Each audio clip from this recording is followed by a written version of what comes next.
दोस्तों जय माता दी। मेरा और मेरे इस म्यूजिकल ग्रुप में आप सभी का बहुत बहुत स्वागत है। जितने लोग हमारे चैनल से जुड़े हैं सभी को तहे दिल से धन्यवाद है। सबके लिए मैं मंगल कामना करती हूँ, सब लोग स्वस्थ और मस्त रहें। तो एक मैं बहुत ही प्यारा हंसी मजाक का ननद भाभी का गीत लाई हूँ। जैसा होगा आप लोग कमेंट में ज़रूर बताइएगा। कवन रंग मूंगवा कवन रंग मोतिया, कवन हो रंगवना, हाँ कवन हो रंगवना।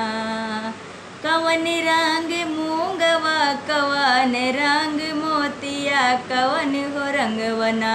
ननदी तोहरा वीरानवा, कवन हो रंगवना। ननदी तोहरा वीरानवा, कवन हो रंगवना। लाल रंग मूंगवा सफ़ेद रंग मोतिया, संवर हो रंगवना, हाँ संवर हो रंगवना। भौजी हमरा वीरानवा, संवर हो रंगवना। भौजी हमरा वीरानवा, संवर हो रंगवना। कहाँ सोहे मूंगवा कहाँ सोहे मोतिया, कहाँ पैसो है ना। भौजी हमरा वीरानवा, कहाँ पैसो है ना।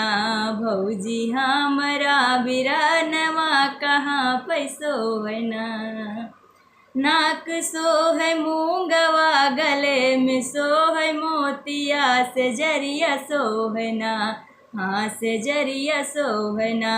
भौजी हमरा वीरानवा, से जरिया सोहना। भौजी हमरा वीरानवा, से जरिया सोहना। टूटी जई है मूंगवा छिटी की जई है मोतिया, की रूठी जई है ना। टूटी जई है मूंगवा छिटी की जई है मोतिया, की रूठी जई है ना। ननदी तोहरा वीरानवा, की रूठी जई है ना। ननदी तोहरा वीरानवा, की रूठी जई है ना। बीन लीहु मूंगवा बटोर लीहु मोतिया, मनाई लीहु ना। बीन लीहु मूंगवा बटोर लीहु मोतिया, मनाई लीहु ना। भौजी हमरा वीरानवा, मनाई लीहु ना। भौजी हमरा वीरानवा, मनाई लीहु ना।